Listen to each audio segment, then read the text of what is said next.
안녕하세요. 셈의 족보에 아브람이 등장합니다. 오늘 본문은 창세기 11장 10절에서 32절입니다. 10절, 셈의 족보는 이러합니다.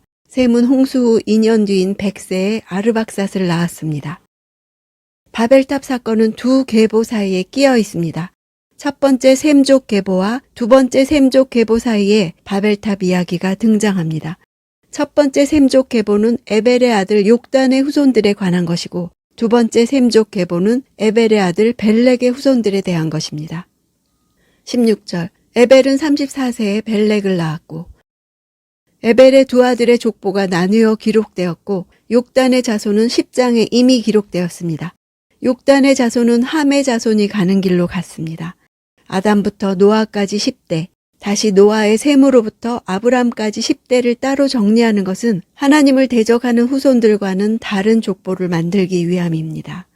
하나님은 하나님의 사람들을 통해 하나님의 씨를 보존하여 그리스도의 족보를 만드시고 인류를 구원하십니다. 27절, 데라의 족보는 이러합니다. 데라는 아브람, 나홀, 하란을 낳았습니다. 하란은 롯을 낳았습니다. 27절부터 데라의 족보를 따로 정리하는 것은 앞으로 나오는 아브라함 역사의 서론이라 할 수 있습니다. 지금까지와 다르게 10개가 아닌 8개의 이름만을 제시합니다. 이것은 이 계보가 아직 완성되지 않았음을 말해주는 것이며 이스마엘과 이삭이 남은 두 자리를 채울 것입니다. 롯의 이름 뜻은 숨겨진 자, 애매한 자입니다. 아브라함과 동행하여 가나안으로는 들어왔으나 죄악의 도성 소돔 땅에 거하는 등 하나님을 섬기는 신앙인으로서 성숙한 삶을 살지 못했습니다. 그 이름과 같이 하나님만을 철저히 믿는 것이 아니라 세상과 짝하는 어정쩡한 신앙생활을 했기 때문입니다. 28절, 하란은 자기가 태어난 갈대아의 우르에서 자기 아버지 데라보다 먼저 죽었습니다.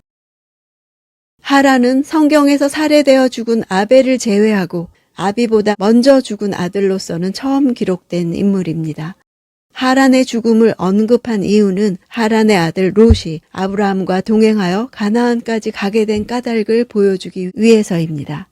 하란은 일찍 죽었으나 그의 딸 밀가가 자신의 동생 나홀과 결혼해서 낳은 부두엘의 딸 리브가가 후에 아브라함의 아들 이삭과 결혼함으로써 아브라함 혈통과 이중적인 관련을 맺게 됩니다.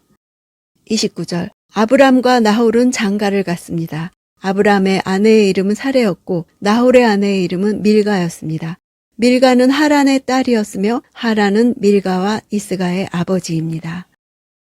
아브라함이란 이름은 높은 아버지, 존귀한 아버지란 뜻입니다. 후에 열국의 아비라는 아브라함으로 바뀌어집니다. 존귀한 아버지를 넘어서서 열국의 아버지가 되는 것입니다. 히브리어로 사레는 공주라는 뜻이며 아카드어로는 달의 신의 배우자 이름이자 왕비라는 뜻입니다. 밀가 역시 아카드어로 왕비, 또 달의 신의 딸인 이슈타르의 호칭입니다. 이러한 이름들은 이 가족이 달 신을 숭배하는 문화권에서 살았음을 말해줍니다. 30절, 사레는 아기를 낳지 못해서 자식이 없었습니다. 당시에는 지금과 달리 불임이 여성에게 가장 수치스러운 일이었습니다. 절대적인 절망을 가진 여인을 통해 하나님이 자녀들의 족보를 친히 이어가시겠다는 것입니다. 31절, 데라는 자기 아들인 아브람, 그리고 자기 아들 하란의 아들인 손자 롯, 그리고 자기 아들 아브람의 아내이자 자기 며느리인 사레를 데리고 함께 갈대아의 우르를 떠나 가나안으로 향했습니다. 그러나 그들은 하란에 이르러 거기에서 살게 됐습니다. 데라의 이름 뜻은 지연시키다, 연기하다 라는 뜻입니다. 이름이 암시하듯 데라는 가나안까지 가지 않고 하란에 정착합니다. 데라가 일가족을 이끌고 가나안으로 향한 것은 여러 가지 이유로 해석할 수 있습니다. 사도행전 7장 스데반의 설교에 의하면 아브람은 갈대아 우르에 있을 때 내 고향과 친척을 떠나라는 명령을 들었습니다. 달신을 섬기던 가족들이었지만 신의 음성을 듣고 따르기로 작정하고 아버지 데라를 설득했을 것입니다. 데라가 나선 것으로 기록되어 있는 것은 유대인의 독특한 역사 기록 방식 때문입니다. 유대인들은 아버지가 살아있는 동안에는 아들의 역사를 아버지가 대표성을 갖고 아버지의 역사로 기록되는 전통이 있습니다. 창세기 49장까지 이삭과 요셉의 이야기도 아버지 야곱의 역사라고 기록하는 것입니다. 아브라함이 떠났을 때 아버지 데라가 살아 있었으므로 데라가 가나안을 향해 간 것으로 기록한 것입니다. 32절, 데라는 205세까지 살다가 하란에서 죽었습니다. 당시 우르는 최고의 문명을 누리던 곳이었습니다. 대부분의 서민이 2층 집에서 살았고 중산층은 방이 14개쯤 되는 큰 집에 수세식 화장실까지 갖춘 문명을 누리던 곳이었습니다. 하란은 갈대아 우르에서 약 1000km나 떨어져 있는 우르 문명의 최변방이었습니다. 하란을 넘어가야 가나안인데 우르처럼 풍요로운 도시였고 달을 숭상하는 같은 문화권이었기에 또는 아마 데라의 건강이 좋지 않았기 때문에 그들은 하란에 머문 듯 합니다. 이 계보는 노아의 아들 셈을 통해 아브라함까지 지속시킵니다.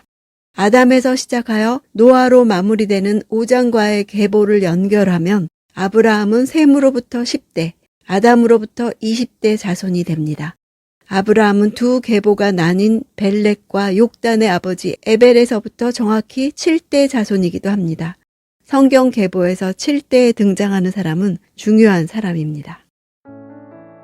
11장의 창세기 이야기가 바벨탑 사건으로 마무리되지 않는 것은 하나님의 은총을 다시 한번 말해줍니다. 만일 바벨탑 사건으로 끝을 맺었다면 우리는 미래에 대한 어떤 소망도 기대할 수 없었을 것입니다. 그러나 바벨탑 사건 이후에 기록되어 있는 이 계보로 인해 미래에 대한 희망을 가질 수 있습니다. 바벨탑을 건설한 사람들의 죄마저도 인류를 향한 하나님의 축복과 그들을 구원하시려는 계획을 멈출 수 없었던 것입니다. 이 계보는 절망적인 과거와 희망적인 미래를 연결해주는 연결고리가 됩니다. 인류가 어디를 향해 가는지 지켜봤더니 바벨탑을 향해 가고 있었습니다. 10장의 족보가 바벨탑으로 가는 족보라면 11장은 아브라함으로 가는 족보입니다. 하나님의 은혜 아니고서는 설명될 수 없습니다. 하나님께서 사람을 선택하시는 기준은 무엇입니까? 우리에게서는 어떤 원인도 발견할 수 없습니다. 하나님의 일방적인 은혜입니다. 나 또한 그런 하나님의 선택하심을 입어 구원받았음을 기억합시다.